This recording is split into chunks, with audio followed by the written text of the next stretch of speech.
morning students. Today we will read English first. English first poem Seeds. Okay, poem Seeds. Written by Walter de la Mare. Okay, first we will read about poet. Page number 34. Page number 34. Walter de la Mare was an English poet, short story writer and novelist. He is best remembered for his poems for children.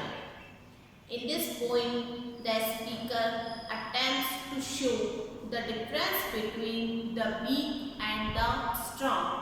The seedling, though frail and small, it actually tough and sturdy. It is strong enough to make space for itself and grow, even if it has to push aside a large pebble to do so. Okay, this poem is written by Walter de la Mare. He was an English poet, short story writer, novelist. Okay, और इन्होंने बच्चों के लिए बहुत सारी poems लिखी गई हैं.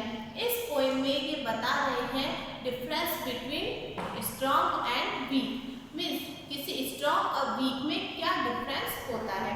इस पोएम में अपने को बताया गया है कि एक बच्चा है, एक बॉय है, उसके हाथ में एक बीज है, उसने उस बीज को बोया और वो बीज किस तरीके से पौधा बनता है, किस तरीके से वो उसके आसपास सराउंडिंग जो सर्कमस्टेंसेस है उनको फेस करता है और वो आगे ग्रो करता है.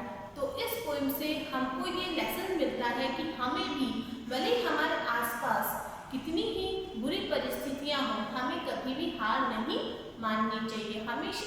हमें हमेशा आगे बढ़ते रहना चाहिए. Okay, now we will start poem.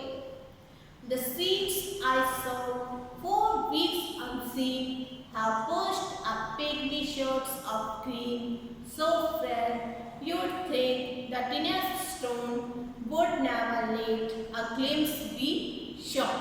Okay, first we will discuss starting 4 lines.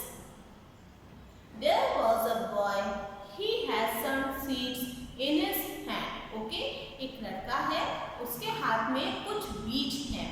उन बीज को क्या करता है, वो जमीन में बो देता है. ओके, जैसे किसान होते हैं वो बीज बोते हैं, फिर फसल होती है, सेम इसी तरीके से वो लड़का भी उस बीज को बो देता है.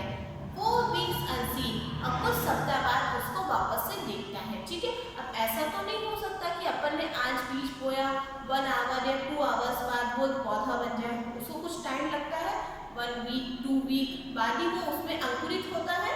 तो have pushed up pygmy. Pygmy means देखो, look at the board, very short. Pygmy means very short. Okay, short means look in the book. Young stems or leaves of a plant, so frail. Okay, starting 4 lines. Okay, उस लड़के ने जब उस बीज को बोया, फिर कुछ सप्ताह बाद देखा उसने, तो वो क्या देखता है, कुछ सप्ताह बाद जैसे हम भी कोई बीज बोते हैं तो हम देखते हैं छोटी सी जगली वो अंकुरित हुआ है. बीज क्या हुआ है, अंकुरित हुआ है. तो उसने भी ये देखा कि वो बीज है ना, वेरी शॉर्ट में बहुत छोटा सा इतना सा पौधा हुआ है, वो अंकुरित हुआ है. और शॉर्ट्स मीन्स यंग स्टेम्स और लीव्स ऑफ अ प्लांट. और जब वो छोटा सा इतना सा हुआ है तो उसमें छोटी छोटी पत्तियां रहती है. ठीक है, तो उसमें छोटी छोटी पत्तियां भी आई है. मीन्स जैसे स्टार्टिंग में इतना से ही होगा, इतना से ही होगा, तो इस तरीके से वो अंकुरित हुआ है.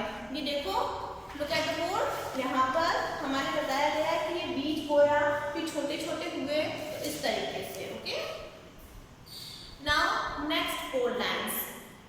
So frail you would think the tiniest stone would never let a glimpse be shown. Frail means small,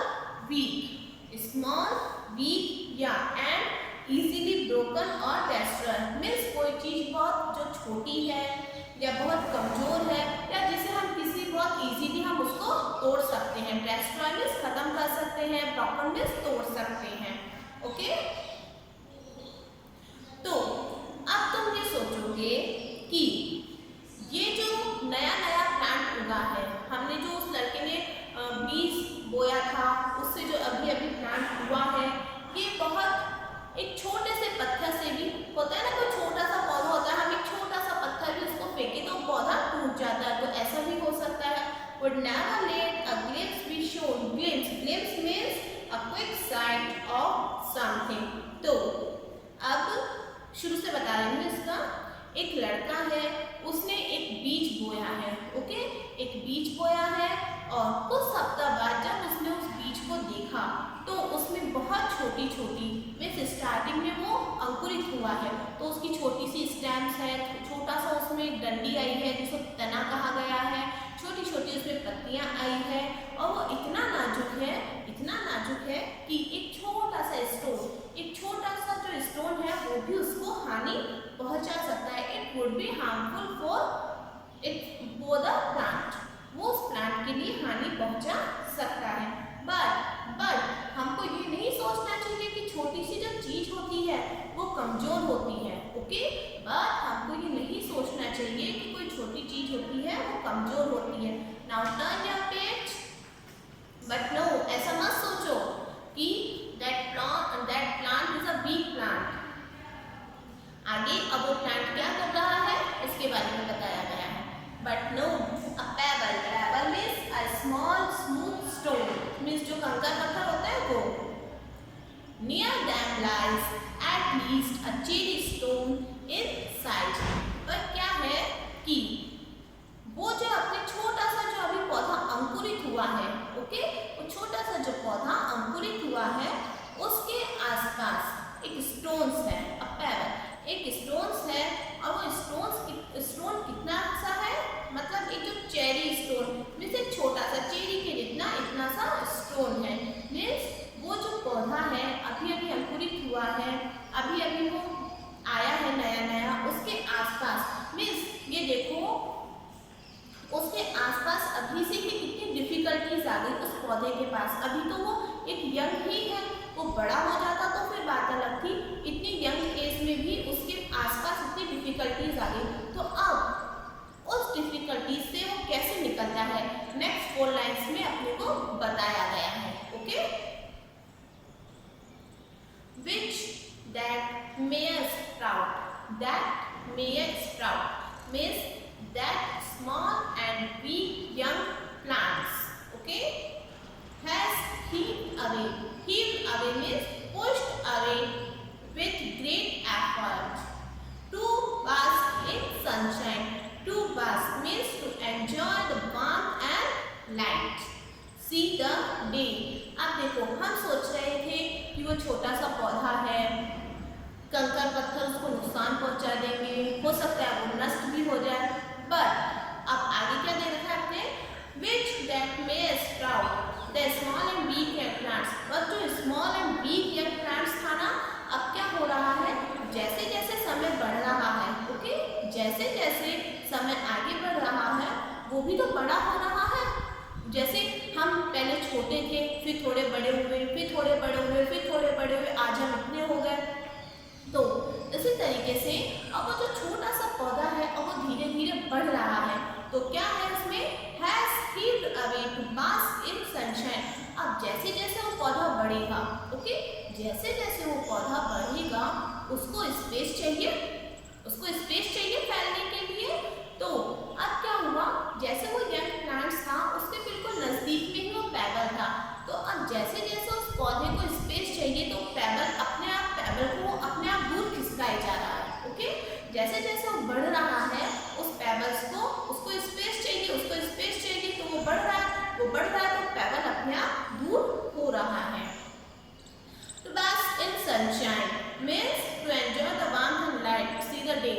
okay, अब देखो जैसे जैसे वो बढ़ रहा है तो अब वो भी तो अपने को भी यदि सूरज की रोशनी नहीं मिलेगी तो अपने लिए भी कुछ भी नहीं है। उसी तरीके से जो पेड़ पौधे होते हैं इनको भी सूरज की रोशनी चाहिए होती है।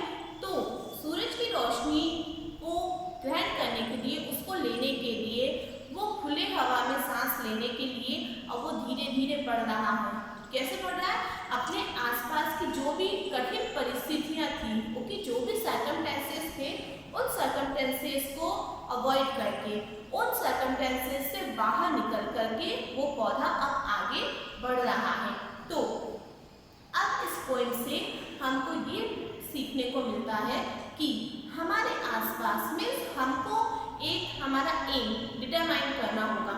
हमको हमारा कोई भी एम डिटरमाइन करना होगा कि चाहे कुछ भी हो जाए। अब देखिए छोटा सा ये पौधा था, ठीक है, छोटा सा पौधा था, धीरे धीरे बढ़ा, इसके आसपास कंकड़ पत्थर भी थे, स्टोन्स भी था, पेबल भी थे इसके आसपास, परंतु इसने वो जो विषम परिस्थितियां थी, ठीक है, ये सारी इसकी विषम परिस्थितियां थी, उन विषम परिस्थितियों से ये आगे निकला है, ठीक है, उन विषम परिस्थितियों से ये आगे निकला है।